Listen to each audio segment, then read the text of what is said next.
então eu sou mãe atípica do Thiago, né? Ele tem 6 anos, inclusive eu estou aqui no escritório e ele está lá na sala, está assistindo. E aí eu já falo para ele, ó, filho, tô na live, o papai tá chegando. Às vezes ele aparece aqui, às vezes ele aparece Ótimo, também. pode participar. E aí não, e eu falo assim, ele aparece, é assim a vida real, não tem Ai, nada, o criança não pode, não, é isso aqui, essa é a vida real. é a E vida. então eu trabalhei 10 anos na área corporativa, né? Eu vim de um processo de migração de carreira aí para o marketing, para a área de vendas. Então, esse é o nosso propósito aqui do Mundo Atípico Luz. Então, assim, queria que você se apresentasse. Hoje é um bate-papo. Às vezes as pessoas não perguntam, vai entrando, surge uma pergunta, uma dúvida, mas é um bate-papo. Eu queria que você se apresentasse, falasse um pouquinho sobre você, e aí depois a gente vai falando sobre algumas dúvidas que surgiram, que a comunidade mandou pra gente. Tá bom? Combinado, Liz. Bom, primeiro, eu que agradeço, né? Acho que é um prazer estar aqui contigo. Admiro muito o teu trabalho. Acho que essa questão, né, de se criar uma comunidade mesmo e poder um interagir com o outro, se ajudar, propagar informação de qualidade, né? Informação baseada em evidências, porque é isso, né? Hoje em dia a internet tem muita informação, mas nem sempre a gente tem informações assim de qualidade. Então, acho que espaços como esses, onde pode haver essas trocas entre os profissionais, entre as famílias, com respeito, com acolhimento, nossa, é fundamental. Por isso que quando você me chamou, é isso, eu não penso duas vezes, eu gosto mesmo de participar. Vergonha a gente sempre tem um pouquinho, né? Mas a gente, enfim, enfrenta para poder realmente estar chegando em mais famílias, até porque, né, Lid, nem todo mundo vai ter acesso, né, tão fácil assim a profissionais, médicos, terapeutas. Então, é claro que a internet não substitui, mas ela acaba sendo um canal de informação, de daqui a pouco as famílias começarem a ficar mais atentas, que nem você mesma comentou, às vezes a buscar um profissional, ou enfim, a começar algum estímulo em casa que seja, enfim. Então, acho que é muito importante esses espaços, assim, fico muito feliz sempre que sou chamada. Mas falando um pouquinho então sobre mim, meu nome é Letícia, né? Eu sou médica, neurologista. Eu me formei como médica, fiz toda a minha formação em Porto Alegre, né? Me formei na Universidade Federal de Ciências da Saúde em Porto Alegre em medicina. Depois eu fiz neurologia na PUC, no Hospital São Lucas da PUC.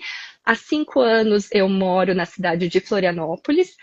Aqui eu fiz pós-graduação em transtorno do espectro autista, certificação em autismo e transtornos do neurodesenvolvimento. Então, hoje é um dos meus focos principais, assim, trabalhar com neurodivergência. Eu trabalho tanto com público infantil, adolescente e também com adultos, né, de forma presencial em Florianópolis e também atendo de forma online. Perfeito. Eu vejo que o Sul, doutora, eu vejo que o Sul tá muitos anos-luz à frente aí de várias capitais na área de desenvolvimento infantil e autismo. Assim, converso com vários profissionais, tem amigos aí do Sul, tanto... cuidei muito tempo, quando eu trabalhava na empresa, cuidei muito tempo da região Uhum, do Sul, e aí eu falo que a diversidade de sotaque é muito grande, às vezes do Porto é Alegre é verdade. um, aí Floripa é outro, e vai, de Curitiba é outro sotaque. Então, E vai. não tive a oportunidade de ir, né, mas conheço bem as cidades e a cultura. E eu digo assim, por conhecer muitos profissionais, aí eu vejo que assim, as oportunidades são muito grandes, né, na área de Uhum. desenvolvimento infantil e autismo, as especializações, as clínicas, são muito boas, são muito boas. Então, é uma gama de oportunidade. E, assim, exatamente esses espaços onde a gente tem a presença dos profissionais e dos pais são importantes justamente porque é um dos principais fatores que eu vejo, e quando eu fui estudar, eu sou a mãe que fui estudar muito. Eu não sou da área da saúde, não sou psicóloga, mesmo atuando muito tempo, muitos anos na área comportamental. Porque eu tenho um convite especial para você, que é um profissional que atua na área de desenvolvimento infantil e autismo. É um convite muito especial. O Mundo Atípico que você está assistindo agora, ele é um hub para levar informações e consciência nesse apoio para famílias e também, claro, para profissionais que atuam na área de desenvolvimento infantil e autismo. E esse projeto, ele é patrocinado pela Agiluz. A Agiluz é uma assessoria especializada em marketing e vendas exatamente dessas áreas, na área de desenvolvimento infantil e autismo. Nós ajudamos profissionais da área da saúde e educação a iluminarem o seu conhecimento no marketing digital, a se posicionarem com muita ética, muita autoridade, todo nesse processo dentro do marketing, suas redes sociais e como conseguir contatos com mais clientes, todo esse processo de conversão e também vendas, para que com seu conhecimento você possa ajudar mais crianças e mais famílias. Essa é a nossa missão. Então, se você é um profissional e você está vendo esse QR Code que está aparecendo aqui na tela, eu te convido a conhecer hoje mesmo a nossa assessoria Agiluz. Eu quero convidar você, profissional, a participar de uma sessão estratégica gratuita de 30 minutos com os nossos especialistas, todo o nosso time, que irá analisar todo o posicionamento das suas redes sociais. E com isso, vai te enviar um relatório pronto após, claro, essa sessão, analisar todas as suas redes sociais e montar uma estratégia pronta para você posicionar cada vez mais melhor e olhando sempre para todos os seus processos de conversão e venda para atrair cada vez mais pacientes, clientes para sua clínica ou seu consultório. Após essa análise junto com a nossa equipe, se fizer sentido para você, vai ser um prazer ter você aqui conosco na Agiluz. Bom, então tá feito o convite. Se você é um profissional da área da saúde ou educação, escaneie esse QR Code, já faça aí sua inscrição para participar dessa sessão estratégica gratuita da Agiluz. E agora eu deixo você acompanhar o nosso vídeo que tá imperdível nessa live. Obrigada. Mas na área executiva, né? Eu não sou psicóloga, eu sou administradora. Eu fui estudar muito sobre a intervenção precoce, porque se eu tivesse oportunidade, e como eu tive a oportunidade de ter acesso aos profissionais, eu gostaria de saber como ajudar e como saber qual tipo de profissional. E como você falou, nem todo mundo vai ter o acesso. Eu falo sempre aqui, às vezes não é nem questão de plano de saúde, questão financeira. Às vezes até a localidade que mora não tem o profissional. Eu tenho uma colega que ela é médica. Na cidade dela não tinha especialistas. E aí ela foi estudar várias coisas, não era da área de autismo, nada. Foi estudar várias coisas, inclusive fez várias especializações na área ABA, análise do comportamento, para aplicar ABA com seu filho, porque na cidade pequena não tinha nada. Hoje em dia está tendo. Hoje em dia tem até psicomotricista. Então, esses espaços assim que onde o profissional e os pais podem estar junto é um fator principal para a intervenção precoce. Para intervenção precoce, para intervenção, porque caminham junto, né? Tem que ter uma harmonia, uma sincronização, e tem que haver diálogo, os pais, os profissionais se entenderem. E a nossa proposta hoje aqui é justamente falar sobre essa questão da intervenção precoce, sobre os atrasos de desenvolvimento, porque é um fator. Eu tô aqui, porque às vezes eu olho aqui, porque eu tô com o meu notebook ligado, tá? Às vezes eu olho aqui, é porque o notebook, claro. Aí eu vou...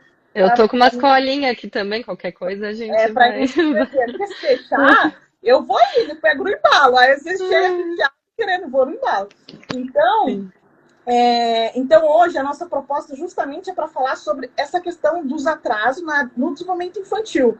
Né? Porque quanto antes, melhor começar um tipo de intervenção. E aí, claro, baseado em ciência, melhor ainda, né? É melhor para a família, para a criança, para essa autonomia, para essa independência. E, muitas vezes, alguns sinais são muito ignorados. Né? Então, quais sinais são mais ignorados quando você, doutora, faz esse contato com essas famílias? No nosso caso, na minha família, tem um detalhe muito importante que nós não ignoramos alguns sinais. O genético. Eu também estou dentro do espectro autista e eu falei após os 5 anos. Então, a minha estrutura de fala de linguagem foi ali, lá pelos 7 anos, mais ou menos, que a minha dicção foi melhorando, com menos trocas. Mas eu vim falar depois dos 5 anos. Então, já tinha esse fator que eu não ignorava. Nem eu, meu esposo, a questão da fala que houve aí do nosso filho. Então, quais são alguns sinais, doutora, que você vê, e foi uma pergunta que chegou da comunidade, que são mais ignorados, assim, que as famílias, de repente, passam aí batido, e pode ser aí um fator principal aí já do atraso no desenvolvimento infantil? Sim, sim, Lídia, essa pergunta é bem interessante, assim, até antes até de falar dos ignorados, você trouxe a questão ali da fala, né? Eu acho que a questão da fala é um dos sinais que mais chamam a atenção. Então, muitas vezes, realmente, né, vai buscar uma avaliação de fono ou chega na gente ali no consultório por conta dessa preocupação. Ah, meu filho tá demorando para falar, fala poucas palavras, não se comunica tão bem.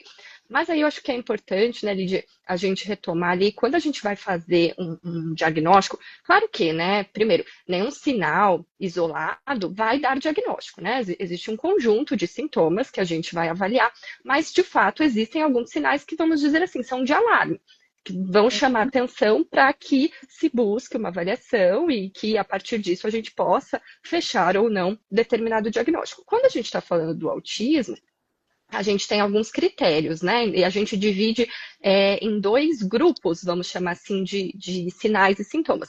O primeiro deles é justamente déficits, dificuldades na comunicação e interação social. Então, ok, vai entrar a questão da fala, mas quando a gente fala de comunicação, é algo muito mais amplo, né? E às vezes esses primeiros sinais, eles vão ser até mais precoces do que a própria questão da fala. Então, a gente, claro, né, em algumas situações, bebezinhos ali, meses, a gente já começa a ter alguns dos primeiros sinais, vamos dizer assim. Doutora, Então, posso colocar uma coisa muito importante? claro, Eu passei ontem isso.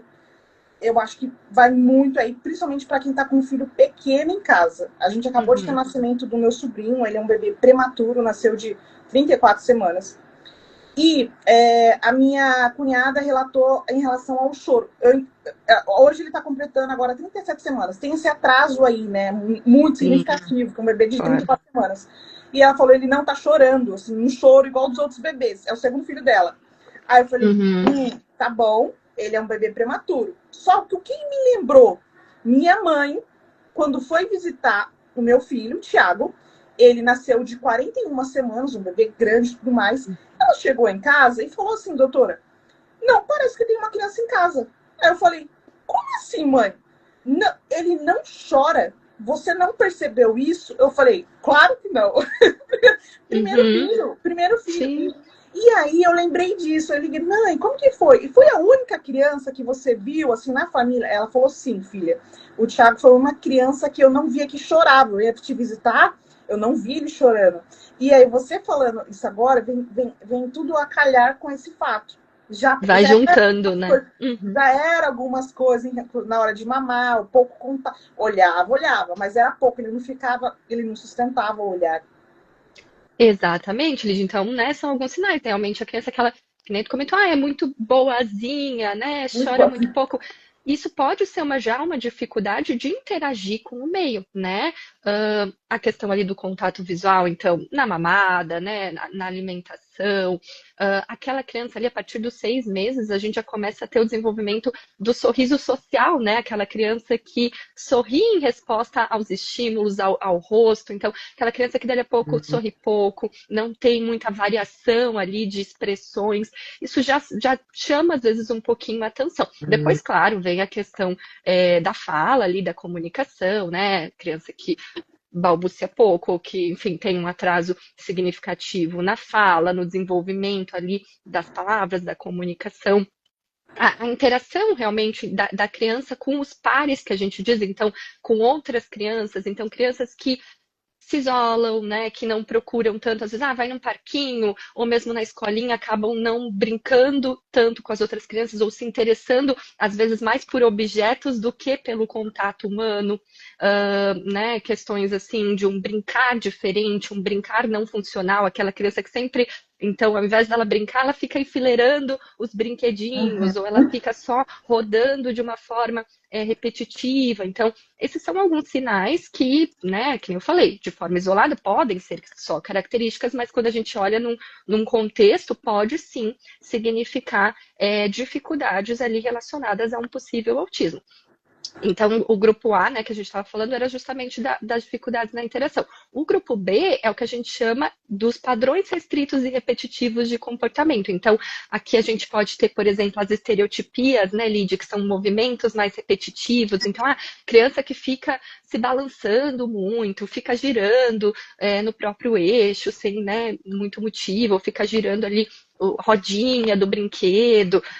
Aqui também entra as questões de hipersensibilidade, então, a barulho, a toque, a textura. Então, a criança que não deixa ficar suja de maneira nenhuma, que se incomoda muito, ou que não tem uma dificuldade muito grande no banho com a água, ou com textura de roupa, ou para cortar cabelo, cortar unha. Frutinha, a comida, É, né? comida, né? Começa a ficar muito seletiva na questão da alimentação, que se desregula, né? A gente, claro, crianças, né, faz parte do desenvolvimento as birras que a gente diz, né? Em criança que está aprendendo a lidar com as emoções, mas assim, às vezes se desregula em situações assim que na maioria das vezes não seria um desconforto grande, às vezes um pequeno, né, uma mudança na rotina, um barulho diferente, enfim. Então, são sinais realmente que, de novo, são alertas, né, para buscar ali uma avaliação. Outra coisa importante, né, Lid, são regressões, né? Então, assim, crianças que tinham, né, estavam se desenvolvendo bem em determinado aspecto, mas regridem, param, né, perdem habilidades ou param de evoluir aquela determinada habilidade. Isso também deve ser um sinal de alerta para buscar uma avaliação. Aqui na, É, no caso, aconteceu. aconteceu com o Thiago. No meu caso, assim, com a descrição da minha mãe, né? Porque daí quem ajuda nesse processo sempre é a mãe, né? Claro. E assim, eu também não sou, tenho 33, então ela lembra muita coisa. Ela não falou de regressão, falou em relação, não falava mesmo, e aí depois foi desenvolvendo a fala. Do Tiago, já foi assim, foi uma regressão bem significativa.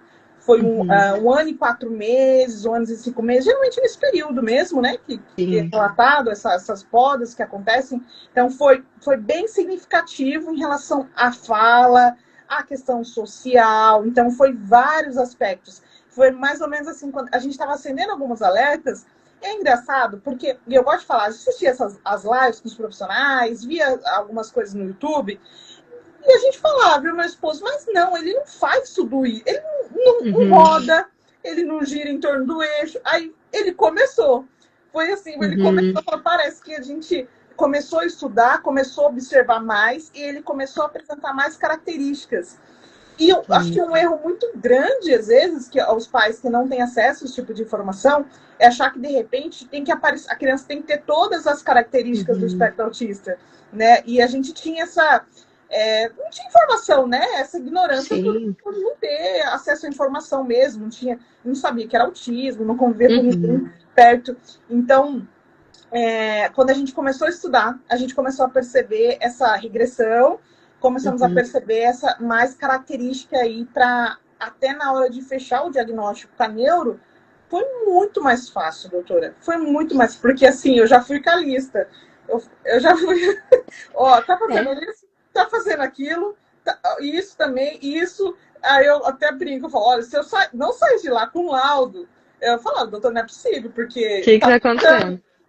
aqui fecha todo. Claro, hoje eu falo com um sorriso no rosto, com muito amor no coração, mas só uma mãe e um pai sabe que é fechar que assim, a gente não sofreu aquele.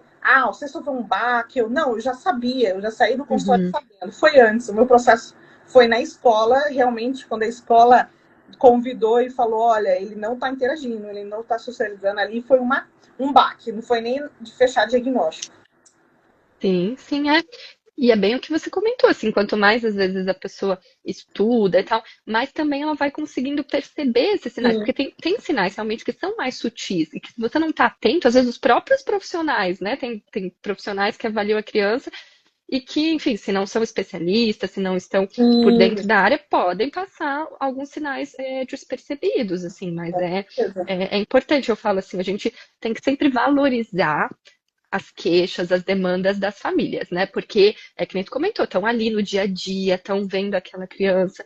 Então, se tem alguma preocupação, se tem alguma desconfiança, avalia, né? Vamos ver. Nem sempre, claro, a gente vai fechar um diagnóstico, mas Uhum. o autismo ele é um espectro, né, Lídia? Então é isso, o espectro é justamente, existe essa variação, não vão estar todas as características presentes da mesma forma, né? A gente fala que cada autista é único, né? Então, assim, as Uhum. características vão variar. Então, a gente precisa realmente fazer essa avaliação de forma aprofundada. E uma questão que eu acho que, assim, às vezes os pais trazem no consultório, que eu estava lembrando, assim, por exemplo, né, eles vêm com essa questão assim, ai, doutora, meu filho ali tá com essa dificuldade e tal. E aí eles comentam assim, porque eu tenho, né, que nem tu falou do teu familiar, já tenho o irmão mais velho, já É, tenho um primo, e eu vi que é diferente. Aí, às vezes, até a família brinca assim, ai, mas eu não queria comparar, né? Eu não gosto de uhum, comparar as crianças e tal. Eu uhum, falo, não, mas é normal comparar, é óbvio que a sim, gente compara, né? E é bom, às vezes, comparar. A gente não tá comparando, não é para comparar amor, não é para comparar sim, inteligência, mas é comparar desenvolvimento. Então, assim, é, compare, né? Se sim. você tem uma criança e você tem referência de irmãos, de primos, de coleguinhas na escola, compare o desenvolvimento dela com essas outras crianças da mesma idade. Tá mais ou menos compatível, né? As crianças estão conseguindo ter as mesmas habilidades ali, ou aquela criança tá, né, com alguma diferença muito significativa em algum ponto, porque se tiver, ela está precisando de uma avaliação. Então, a gente ainda tem muito aquela questão do cada criança tem o seu tempo, né? Que a gente sempre fala disso nas lives e nas É, conversas, nas consultas, para tentar tirar um pouco esse mito, né? Porque realmente cada criança tem o seu tempo, mas dentro de um parâmetro, dentro de um padrão. E quando foge disso, a gente precisa realmente ter essa avaliação. e cada criança tem seu tempo, mas assim, eu falo que muito. Geralmente eu tenho um insight, assim, doutora, de assim, conversar com vários pais, vários profissionais. Quando alguém me pergunta, já vem assim, quero falar com a Lídia, assim, Lídia, eu queria falar com você. Geralmente é alguma coisa sobre autismo. E aí Uhum, eu sinto já que um receio dos pais, eu tô com medo que seja autismo e tudo mais. Aí eu tenho uma estratégia. Eu falo assim, olha, às vezes não é autismo. Às vezes eu percebo que está ali, obviamente, com o tempo uhum, com a criança, por conviver, está dentro do espectro, conviver com crianças autistas o tempo todo, tá cheio de processo. Assim, você bate o olho, começa a conversar com a mãe, você não tem como, assim, tem coisas que é uhum, óbvia, né? Só que, óbvio, é sim. tem acesso ao conhecimento hoje. E aí Uhum, eu tenho uma estratégia, doutora. Eu falo assim: olha, às vezes não é autismo. Às vezes pode ser um TDAH, pode ser outro tipo de transtorno, pode ser um atraso de desenvolvimento, pode ser várias coisas. Às vezes a gente fala, é autismo, mas às vezes não é. Mas até, doutora, essa estratégia é até para acalmar um pouco as mães. Porque uhum, alguns pais, eles deixam de ter a ir buscar um neuro, buscar um pediatra, um mais especializado, claro, com especializações em autismo, por medo. E uhum. aí, quando eu falo isso, é justamente pensando na criança, porque quanto mais cedo, e eu vejo que aquela família tem condições, um tratamento, uma intervenção precoce, eu penso assim, se ele buscar, vai fechar diagnóstico, essa criança vai ter acesso à terapia, vai ter, né? Porque eu penso na criança, eu penso, não é no rótulo, não é no pegar um laudo, eu penso, Uhum, se há atraso, vamos correr atrás desse atraso. Porque sem eu sei dúvida. das consequências do que é ter um atraso na fala, eu sei das consequências do bullying, eu sei das consequências de não ter uma boa dicção. Eu sou Uhum, dislexa, eu sei das consequências de ser uma pessoa dislexa, de tudo. E hoje, e quanto antes a gente ter acesso à informação correta e o nosso filho poder falar bem, se desenvolver, ter autonomia, poder toda autonomia diária, poder conviver socialmente, poder no nosso caso, né, a gente poder ir num restaurante, comer um uhum. lanche, o nosso filho conseguir sentar, que foi o Thiago Sim, não sentava, ele não conseguia sentar nos ambientes. Nosso filho uhum, poder sentar para comer, que seja toma um açaí, qualquer coisa, um hambúrguer, qualquer coisa. Então eu sei das consequências, que é quanto mais cedo a criança ter acesso a essas informações, à intervenção, que seja o pai fazendo tipos de intervenção, atividades em casa, dessa mãe se uhum, especializar, buscar conhecimento, que seja, né? Essa criança vai poder se desenvolver e os prejuízos serão menores. Eu penso assim, eu uhum, não penso no fechar laudo ou algo seja, sabe? Aí eu faço essa sim. estratégia. Eu não falo assim, pode ser É. autismo. Eu falo, não, às vezes pode ser outra coisa, às vezes, né, TDAH, não sei. Sim, Porque é isso, né? E é claro, cada família, né? Cada pessoa vai ter o seu tempo ali até de processar, né, a questão. E eu sei que Tá. realmente nunca é fácil a gente receber um Aham. diagnóstico, qualquer que seja o diagnóstico. Mas, de fato, assim, o nosso medo maior não tem que ser do diagnóstico, né? Tem que ser justamente da criança estar precisando de ajuda e a gente não está sendo capaz de fornecer essa ajuda, né?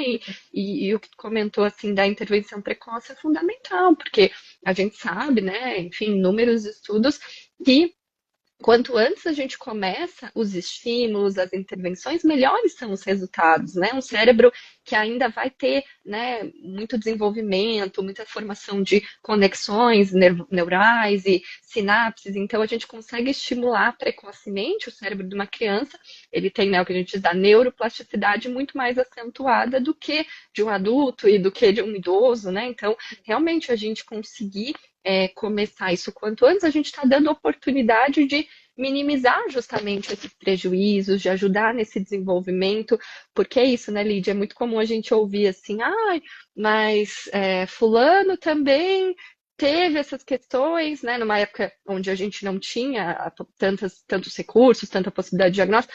Mas desenvolveu, ninguém morreu por causa disso. A gente fala, nossa, mas a que custo, né? Então, assim, tu acabou de trazer, né, Lídia, um relato ali de coisas que tu sofreu e tal. E isso é muito comum, a gente ouve das famílias que muitas vezes os pais ou algum familiar até recebe o diagnóstico do autismo tardio, ou a gente suspeita que seja, mas enfim, a pessoa nunca avaliou, mas o grau de prejuízo que aquela pessoa teve ao longo da vida, Sim. né? Desenvolvimento de comorbidades, sofrimento que a gente falou de bullying, de sofrimento social, de dificuldade de aprendizado, de dificuldade no emprego, de relacionamento. Então, assim, hoje em dia a gente tem recursos, tem ferramentas para minimizar essas dificuldades, para ajudar a criança, né, a pessoa a se desenvolver da melhor forma possível.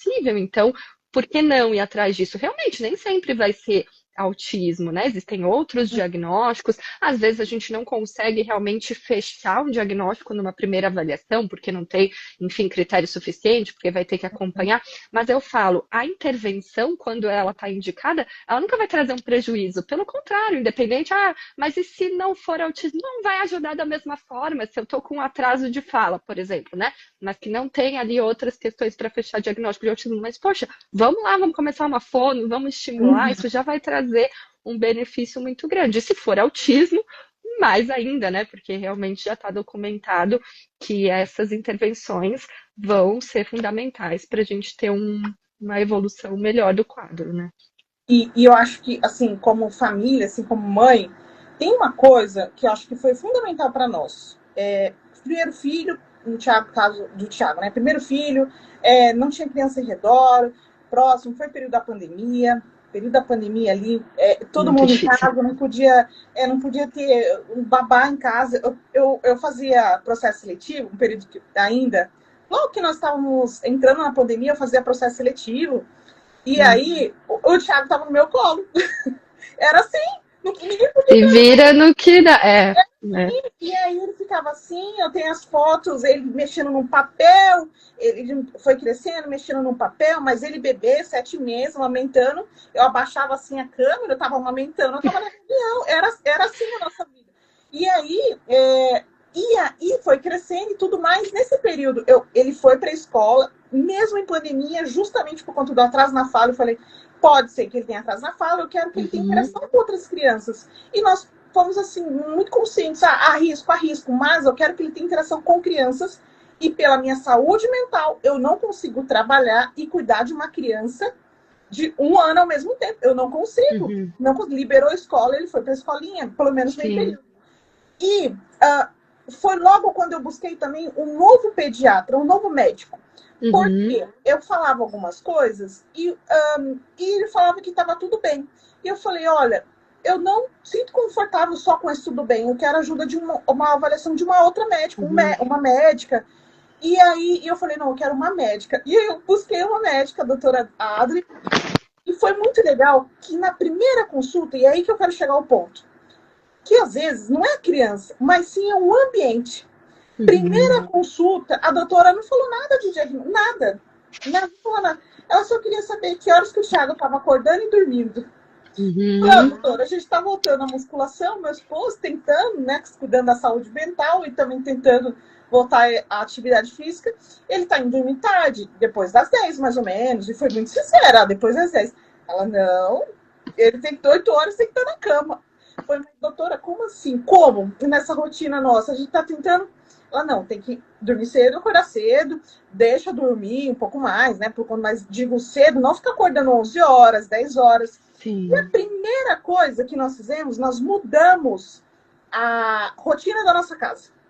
Nós não retomamos a academia ali, treinando juntos. Deixamos, ele não ia mais para casa do meu sogro e minha sogra, e não teve acesso mais a telas.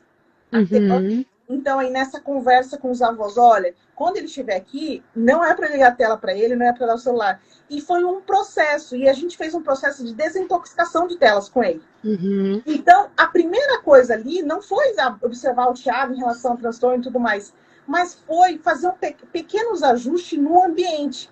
Então, às vezes, esse contato, essa conversa com esses profissionais, que é da área de desenvolvimento infantil, conhece crianças dentro do espectro autista, é mais de dar orientação para esses pais e fazer pequenos ajustes, eu acho que Uhum. no ambiente da casa. Dormir um pouco mais cedo, ter a rotina. Eu não sabia o que era esse negócio de rotina, não sabia nada, não sabia o que era isso de Sim. rotina. Fui desintoxicando a tela dele, de TV. Ele foi voltar à tela depois dos 4 anos, tela TV, meu celular já tinha Sim, sim. zero, TV mesmo, até para não competir com as terapeutas. E eu Uhum. consegui sobreviver, porque não é Não é fácil. fácil. É, Depois do trabalho, levar no parquinho, brincar, caminhar, sim. fazer atividade, não é fácil. Então, sei muito bem que não é fácil. Para quem trabalha, para quem tem uma carreira, não é fácil. Até para quem não Uhum. trabalha em casa e tudo mais. Então, esses pequenos ajustes são muito importantes. Queria trazer esse relato aqui, porque a ajuda desses Sim. profissionais em ajustar esse ambiente familiar é muito valioso. E aí, a segunda pergunta, doutora, era quem deve encaminhar para a avaliação. No nosso caso, a luz no fim do túnel nosso foi a nossa pediatra. E Uhum. ela falou assim, Lid, ele estava ali já fazendo fono por conta do atraso e estava fazendo terapia ocupacional, que eu comecei a estudar e ver que era legal. Eu pedi ajuda dela para fazer um laudo lá e começar a terapia ocupacional. Só que a doutora Adri falou, Lid, ele não está progredindo no desenvolvimento, ele é muito pequeno, só que ele não está mantendo o contato visual. E aí, cada Uhum. consulta ele aumenta mais palavras. Eu não quero, por desencargo, por dúvida, vamos para um especialista? E aí sim nós fomos para neuro. Foi por conta disso. Foi por esse caminho. Isso é bem interessante também, né, Lid? É isso, assim, claro, se a gente for responder de forma franca, assim, quem que deve ser responsável pelo encaminhamento? Na verdade, eu diria assim, qualquer pessoa, né, que tem contato ali com a criança, que está notando que existe um atraso, que está tendo algum tipo de prejuízo, né, é importante que tome esse passo ali de encaminhar, assim, né? Mas se eu fosse destacar assim, dois grupos que eu acho que tem uma importância muito grande, eu vejo assim no consultório, eu até tenho vontade de começar a controlar isso de uma forma assim, que acho que é um dado interessante, mas eu vejo assim, vamos dizer, 50% chegam até mim por uma demanda espontânea da família, né? De família percebeu, a mãe, o pai, alguém ali, um avô. E a outra metade, aí varia, né? Mas assim, uma boa parte dessa outra metade vem do professor, né? Eu acho que é um grupo assim, a escola, né? Os professores são um grupo muito importante de perceber esses Uhum. sinais, porque justamente é um profissional, né? A pessoa que vai, às vezes, ficar mais com a criança do que a própria família, né? Você mesma comentou ali, né, Lídia, ter que colocar na escolinha, isso é a realidade Uhum. de muitas famílias. Então, e quando a gente falou ali da questão da comparação, né? O professor ele tem aquela questão da comparação ali, né, no dia a dia. Então, ele vai ver a criança que não está conseguindo participar das mesmas atividades que o resto da turminha, aquela criança que não está interagindo bem, que está com algum atraso na fala, na comunicação, que está se desregulando, que está com alguma dificuldade de aprendizado, enfim. Então, acho que é um papel muito importante realmente dos professores de conversarem com a família, de passar muitas vezes essas questões. Eu sei que nem toda família é receptiva, mas, de novo, né, eu vejo que muitas chegam no meu consultório com essa questão assim, o professor, a professora falou que precisava fazer uma avaliação. Uhum. E de fato, quando a gente vai ver, existe essa questão ali, esse atraso. Então, acho que a escola, o papel da escola é muito importante.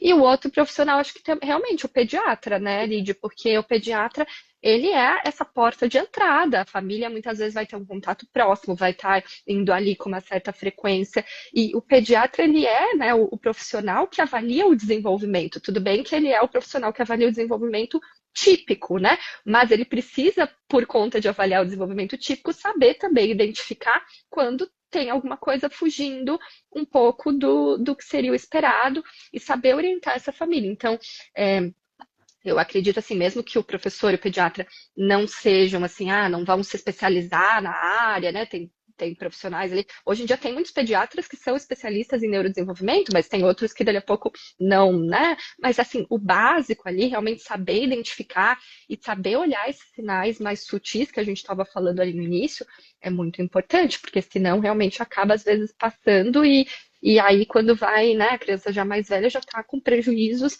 acumulados. Então, eu acredito que são dois profissionais assim que têm responsabilidade, inclusive, de estarem atualizados, né, sobre o neurodesenvolvimento, sobre o autismo, sobre, né, transtornos, enfim, do neurodesenvolvimento em geral.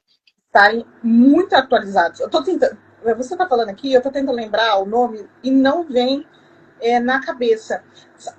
O nome daquele checklist que o pediatra faz para saber. O MChat.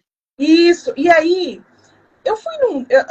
O Thiago já estava com um laudo e tudo mais. Eu fui num evento da OBMS sobre direitos ao autismo e tudo mais. E aí, um especialista em análise do comportamento de uma clínica que falou sobre que todo pediatra deveria acompanhar as crianças fazendo essa avaliação. Aí eu falei, tá, mas. Aí perguntei, não sabia nada ainda, nada. Falei, tá, mas todo pediatra tem acesso a isso? Não, todo pediatra deveria ter. Eu falei, mas gente, a gente tem que divulgar isso para todo mundo. A gente tem que. Porque assim, se eu não fosse, doutora, se eu não fosse assim, a mãe questionadora, a mãe nerd que vai lá e estuda de tudo, o Thiago não teria uma intervenção precoce, porque nós iríamos continuar no mesmo profissional que ele não tinha esse olhar atento à questão do desenvolvimento infantil. Ele não fez nenhum tipo de teste dessa forma. Eu já havia questionando essas questões do atraso, que eu percebi que parou de falar algumas palavras, o contato visual, estavam falando algumas coisas para ele. E, então, o pediatra precisa estar atualizado. Assim, não tem, hoje em dia não tem como um pediatra não estar atualizado, não estar sabendo sobre os critérios de avaliação de pessoas dentro do espectro autista. Não tem como. E os profissionais, os professores, muitas vezes, infelizmente, já aquela criança já está com 4, 5 anos, que vai ter o contato ali com a escola. E eu penso, poxa, é uma janela de oportunidade que perdeu muito grande, ali dos 2 aninhos, 1 ano e meio, né? Que aí o primeiro contato realmente é o pediatra. E nos outros casos são os próprios familiares. E aí aquelas familiares, às vezes, não conseguem. Eu acho que o meu sobrinho, o meu primo está dentro do espectro autista, mas eu não sei como falar para a mãe. Eu não sei como falar, né? Então, assim, eu acho que, primeiro, os pediatras todos têm que estar atualizados. O papel da escola é primordial. Então, hoje, mas só que, infelizmente, às vezes, está na escola de 4, 5 anos, não é uma creche, aquele contato com aquela criança. Mas eu acho que o primordial ali, para que, tanto mais cedo a criança tenha acesso a fechar o diagnóstico, começar um processo de intervenção, são as redes sociais. Assim, para fechar a conta de começar a intervenção precoce e ter acesso, são as redes sociais. Então, eu falo assim que, às vezes, os médicos têm algumas vergonhas de soltar algum Reels, assim, que pode viralizar. Só que eu falo, gente, foi um Reels de um doutor Marconi, alguma coisa assim, doutor Marconi, acho que Marcolone, uma coisa assim. E ele fez um Reel de contato visual, e assim, dançando, ele todo alegre dançando, contato visual. Eu falei, mas é o Thiago. Mas é o Thiago. E aí eu falei, gente, é uma coisinha, e é furando essas bolhas. porque na minha bolha do meu algoritmo não tinha a palavra autismo. Então, Uhum. são as redes sociais, é a informação, é o YouTube, que nós mães vamos lá e o que é autismo? Como é genética? Sim, Como que é? Então, as redes sociais é um cartão postal, é um dos primeiros, às vezes é o primeiro acesso que os pais vão ter, literalmente. Eu acho que, então, uma das sem coisas dúvida. que a gente está aqui toda quinta-feira é por conta disso. É disseminar Com certeza, Lid. nas redes sociais. E aí vem a questão de. Falou um pouquinho ali no início, mas dessa terceira pergunta, que era o impacto da intervenção precoce. Particularmente, qual seria esse impacto dessa intervenção precoce? Eu, sem sombra de dúvidas, para mim, melhor coisa do mundo que acontece na vida de uma criança. Uhum. E eu queria que você respondesse para nós, como que seria, o que você vê desse impacto de uma criança receber uma intervenção precoce aí na vida delas. É, Lídia, é um divisor de águas, né? Acho que o impacto realmente é enorme, porque, de novo, né, quando a gente está falando do autismo, a gente não está falando de uma doença, né? A gente está falando de um transtorno, é uma forma de funcionamento cerebral diferente. Então, a gente não vai ter um tratamento, né? Esperar, vou dar esse remédio, vai curar o autismo. Não. Então, na verdade, o que a gente tem realmente de embasamento são as intervenções, né? Ou seja, a gente começar esses estímulos direcionados, né, específicos, dependendo das áreas ali onde a criança tem dificuldade, e quanto mais precoce, de novo, melhores vão ser os nossos resultados, justamente por essa capacidade que o cérebro da criança tem de absorver coisas, né? De se moldar ali de uma forma positiva. Então a gente brinca assim que tempo é cérebro. Quanto mais tempo eu demorar, mas eu tô perdendo essa janela realmente assim de terapêutica, do quanto que eu vou conseguir responder aquilo. Então, acho que esse que é o grande divisor de águas de hoje em dia, a gente tentar realmente buscar o diagnóstico precoce. Não Uhum. é, né, que ele estava falando antes, né, Lid, não é para rotular a criança, não é para limitar, não é nada disso, é para a gente poder oferecer realmente o que a gente tem de intervenção, de possibilidade de desenvolvimento. Então, até os 4 anos, né, a gente tem ali um período muito grande desse desenvolvimento cerebral, e é claro, isso ainda continua depois da infância e tal, mas a gente vai perdendo um pouco essa capacidade. Então, justamente, a gente precisa tentar conseguir o quanto antes, e essa é a grande diferença para antigamente, né, quando às vezes não se fazia esse diagnóstico e a pessoa ela passava uma vida ali acumulando aquelas dificuldades ou desenvolvendo comorbidades por conta disso. Então, eu falo, nossa, que bom que a gente está tendo, né? Porque assim, o autismo sempre existiu na sociedade, ele só não era olhado, ele só não era, né? Não se tratava da maneira como a gente trata hoje. Então, que bom que hoje a gente, né, vão ser as primeiras gerações que a gente está tendo a possibilidade de começar a intervenção precoce. Eu tenho certeza que isso vai ter uma repercussão positiva no futuro. Na vida dessas pessoas, né? Eu Sem falo dúvida. que, eu falo assim, doutora, no meu caso, olhando para que eu fui analisar a minha história, como que eu consegui me desenvolver, como eu consegui. É, meu cérebro, por ser atípico, e eu falo que eu tenho algumas vantagens, além do autismo, a dislexia, a forma de ver o mundo, essa forma complexo de conseguir codificar a informação, isso me leva muito à questão da inovação, criatividade, pensar diferente, Uhum. então, curiosidade. Então, isso me fez ser uma excelente aluna. Mesmo com transtorno ali de aprendizagem, aprendi a ler, escrever tudo lendo leitura labial. E aí, e os professores da minha época nem sabiam que era dislexa. Hoje eu converso com eles, que eu tenho contatos, óbvio, nerd, sabe aquelas alunas nerd, 10? Você tem contato com os professores, óbvio, né? Até hoje. E aí eles, não, Liz, nem sabia, né? Antigamente não tinha os Nem nomes, se chamava, tinha os não sabe, nomes. não, Quando, não se dava quando eu nome. olho para a questão do desenvolvimento lá infantil, e falo muito para os pais que não têm acesso às terapias, eu falo que, além de ter tempo com a criança, ter tempo ali, a mãe, a avó, o vô, o tio, o pai, que seja, ter tempo com essa criança e proporcionar um ambiente enriquecedor. Eu falo muito do Uhum. ambiente enriquecedor, porque no nosso caso, nós saímos de uma capital, Cuiabá, e fomos morar no interior de São Paulo.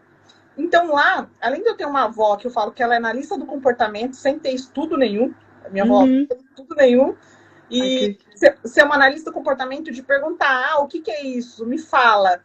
Cantar muito. Então, era um ambiente que ela cantava, que ela me perguntava, ela ficava muito tempo conosco, do lar, né? Muito tempo conosco, enquanto minha mãe trabalhava. E ter cavalo, nadar na cachoeira, pé no chão, brincar com os primos na rua, brincar de carrinho, brincar com folha de manga, brincar ter uma casinha na mangueira. Então, essa foi uma infância enriquecedora que Uhum. proporcionou um desenvolvimento infantil ali. Muito bom estar com o meu irmão. Ele não está dentro do espectro, é o mais velho, fala mais do que tudo. Então, a minha avó falava assim: fala e pede para sua irmã repetir para sua irmã repetir. Então, dessa forma, tendo um ambiente onde uma pessoa, né, que me ajudasse a querer conversar, a querer falar. Fora, claro, a escola. Então, esses pais, eu falo muito essa questão de procurar ajuda nesse sentido, proporcionar, ok, não tem contato, não tem como pagar, não tem maneiras de pagar intervenção, mas busque proporcionar um ambiente enriquecedor, busque fazer cursos. Eu fui buscar muito curso em aba para ajudar o Thiago lá no E início. hoje em dia tem muita coisa até gratuita mesmo, né, Li? Bom, estamos aqui Gratuito, fazendo uma live, tem coisas universidade, muito legais, que dá para a programa de pessoa universidade procurar. gratuito para os pais, para fazer especializações, cursos.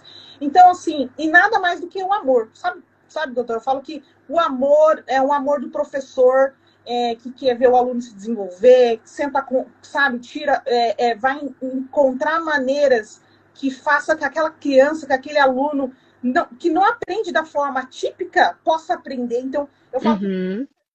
mais que um pós, um doutorado, uma pós-graduação, é o amor, né? E o amor, ele é possível tudo na nossa vida, né?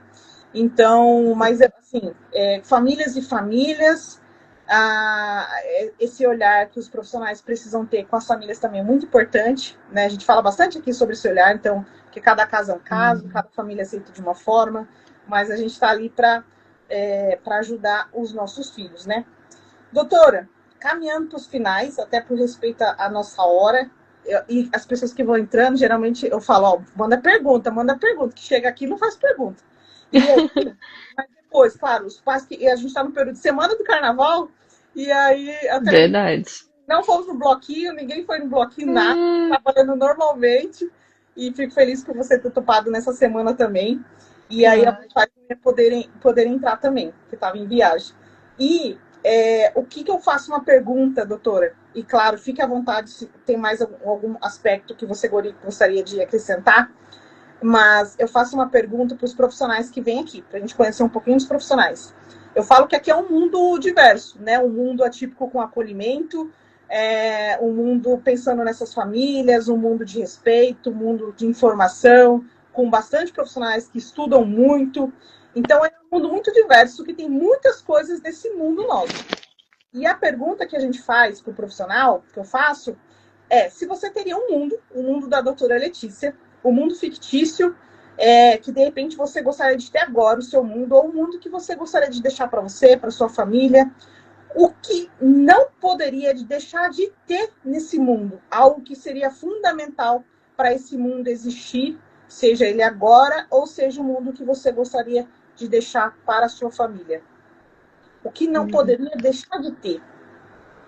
Lídia, eu acho que, assim, o meu mundo ideal, ele vai ter sempre muito respeito, né? Eu acho que, assim, a gente precisa, e quando a gente trabalha, né, com o público neurodivergente, mas não só isso, na vida, né? A gente precisa ter empatia, ter respeito ao próximo, porque é isso, né? A dor do outro, ela sempre vai parecer menor, né? Dependendo se a gente não cria esse exercício de se colocar no lugar, cada um, enfim, tem a sua história, mas a gente precisa cada vez mais aprender a respeitar as pessoas, a respeitar as diferenças, a respeitar as individualidades, né? Entender que isso é parte da beleza do nosso mundo. Eu acho que o Brasil, por exemplo, é um país tão maravilhoso porque tem muita diversidade, né? Seus mais variados aspectos. Então, eu sou uma pessoa que tento, né, assim, lutar um pouquinho, é a nossa luta do dia a dia, né, por um mundo que tenha mais respeito, que tenha mais inclusão, mas aquela inclusão de fato, né? Não só assim, hoje é dia do Uhum. autista, né? Hoje é dia do, né, contra o racismo. Não, mas ser no nosso dia a dia realmente, né? Ativamente lutar contra o racismo, contra o capacitismo, né, contra, enfim, todas as formas de injustiça, de desrespeito. Então, para mim, isso, assim, se eu pudesse deixar alguma coisa no mundo, seria realmente a luta por mais respeito, né, por cada um entender que a gente precisa. Posso até não concordar dali a pouco com a forma que você pensa, mas eu preciso respeitar, eu preciso aprender a conviver também com o meu diferente. Eu acho que isso é fundamental. Até porque, concordo também, até porque é, envolve perspectivas, né, de visões. E eu vi um empresário falando sobre isso, que o nosso mundo, né, a gente é limitado a nossas perspectivas de visões. Então, às vezes, a gente não entende o outro por conta da perspectiva de visão do mundo do outro. Então, exemplo, você falou do Brasil, tem um ditado do João Adib, que é CEO e dono da CIMED, empresa de farmacêutica, ele fala assim, Brasil dos Brasis, uma coisa assim. Uhum. E eu trabalhei na Oi S.A. Então, por isso que eu cuidei do Sul. Cheguei a cuidar de mais de 13 estados do Brasil. A forma que eu falava com o pessoal, os baianos da Bahia, não era igual os cariocas. A forma que eu falava com o pessoal de Manaus não era igual ao de Mato Grosso do Sul. Cada localidade, mesmo sendo um país continental, a forma de falar é totalmente diferente. O baiano, falam assim, pessoal preguiçoso. Doutora, sem brincadeira nenhuma. Se eu falava reunião às 18 horas. 18 horas eles estavam online. Pontual, todos, e eu tô falando dentro da empresa que eu atuei, né? Todos, era muito pontual. Então, agora, os cariocas, eles falam muito palavrão. Só que para eles, na reunião, não era palavrão, que era cotidiano, os karaokês, muito, muito carioca. Então, assim, é um mundo. Então, a gente se baseia muito na perspectiva do nosso mundo. Então, nossa vivência, né? A nossa vivência. Então, eu acredito muito nisso, do respeito da empatia, conforme a gente querer aprender também com o outro e como que o outro funciona, exige muito, né? E nem todo mundo está disposto também a querer aprender com o outro. Tem esse fator. Exatamente. E o que definiria sucesso para você? Sucesso. Pode ser âmbito pessoal, profissional, sucesso. O que define sucesso para você? De sucesso para mim é poder, assim, ter qualidade de vida, né? Poder, enfim, trabalhar com o que gosta, ter amor, né? No que a gente trabalha, poder ter momentos com a nossa família, poder ter os nossos momentos de lazer. Para mim, o sucesso ele está muito mais atrelado com o sentimento, né, com essa sensação de bem-estar, de estar feliz, do que, de fato, com alguma questão material. A gente sabe que, claro, né, a gente conseguir adquirir os nossos bens, enfim, todo mundo também gosta e corre atrás disso, mas eu acho que tem muito mais a ver, para mim, sucesso é essa sensação, né, de poder se sentir bem, pleno, feliz, de que está no caminho certo, e para mim, né, profissionalmente falando, é uma realização, assim, eu me encontrei muito nessa área, né, poder hoje trabalhar com as famílias e ver o quanto que a gente realmente consegue ajudar e trazer um pouco mais enfim, de melhora nessa qualidade de vida, de perspectiva, de luz, às vezes, né, num momento que está tumultuado ali, para mim é muito bacana, assim, tem uma coisa dentro da neurologia, assim, quando a gente vai escolher a especialidade, às vezes os nossos colegas, assim, tem muito essa brincadeira, sabe? Mas na neurologia vocês não vão curar nada, vocês não vão resolver nada, porque a gente trabalha muitas vezes com questões crônicas, realmente, né? Com doenças que, enfim, não tem cura, ou que, né? Mas eu acho que nem sempre, né, a gente vai conseguir curar, mas a gente vai conseguir amenizar, a gente vai conseguir dar luz, dar conforto, dar afeto. Então, para mim, assim, isso eu fico muito realizada, assim, me sinto, né, para mim faz parte desse sucesso. Mas às vezes, doutora, às vezes não seria a palavra cura, porque eu falo assim, o autismo, eu falo muito com cuidado sobre isso, sabe? Mas o autismo, ele foi a luz da nossa vida. O autismo do nosso filho foi a luz. Por quê? Nós precisávamos ressignificar. Eu, particularmente, eu sempre fui pensando muito na minha carreira profissional, então era, em primeiro lugar, era trabalho. A ordem da minha vida estava totalmente disfuncional, porque a primeira palavra era trabalho. É, e o diagnóstico do meu filho, quando eu recebi o diagnóstico, foi um divisor de água no sentido de reintegrar, não equilibrar, mas integrar e começar a voltar na ordem da minha vida. Então, o diagnóstico fez eu dar sentido para a minha vida novamente, eu consegui levar essa questão que você falou da qualidade de vida, ter novamente qualidade de vida, saber do meu propósito, da minha missão. Então, foi uma luz, através de um diagnóstico, foi uma luz que conseguiu unir toda a nossa família, entendeu? Deu significado para a nossa família. Porém, não estou falando que é como a nossa vida aqui na Terra, não tem essa de tudo grandioso, harmônico, lindo, maravilhoso. Não é assim. A vida aqui Sim, não é romantizar, né? Mas é entender que a não partir disso você pode ter uma oportunidade de exato, sem melhorar, né? falar que é tudo. Não é tudo lindo, não é tudo maravilhoso, mas é um processo que se a gente, principalmente nossa maternidade, falo, se você conseguir olhar para um olhar muito belo, assim, do que está acontecendo na sua vida, você consegue ressignificar a sua vida. Então, eu me encontrei nesse processo, sabe? E tudo começou também lá atrás, quando eu tinha 10 anos, que a minha mãe teve derrame cerebral. É nessa parte aí de neurologia também. Derrame Sim. cerebral. Então, tudo começou lá. O meu processo de querer aprender mais, se desenvolver, estudar muito para poder, lá na frente, poder ajudar a minha mãe, e foi algo que eu fiz. Então, Sim. foi tudo aí de um processo neurológico. E se você pudesse deixar uma frase para todas as pessoas, se essa frase pudesse estar em todas as redes sociais, todas as redes de comunicação, seja TV, YouTube, Instagram, TikTok, todas as redes, LinkedIn, qual seria uma frase que você poderia deixar para as pessoas? Que você sentir, tá? Às vezes é uma palavra, às vezes é uma frase, o que sentir no seu coração. Ai, é difícil, né, de resumir assim. Eu sou uma pessoa meio prolixa, às vezes é difícil a gente sintetizar. Mas eu acho que, assim, é um pouco clichê, mas a gente não desistir, né? Nunca desistir realmente daquilo que a gente acredita, porque é que nem você comentou, né? A nossa vida, ela tem muitos altos e baixos, né? Tem dias bons, dias ruins, todo mundo passa por isso é algo da humanidade. E realmente, quando a gente, de novo, né, recebe um diagnóstico, pode ser um susto, pode ser, né, um momento de dificuldade, mas a gente também consegue muitas vezes ressignificar isso, né? Então, assim, acho que não desistir, continuar batalhando pela sua família, pelo seu filho, pelas coisas que você quer na vida, acho que esse é o nosso propósito de estarmos aqui.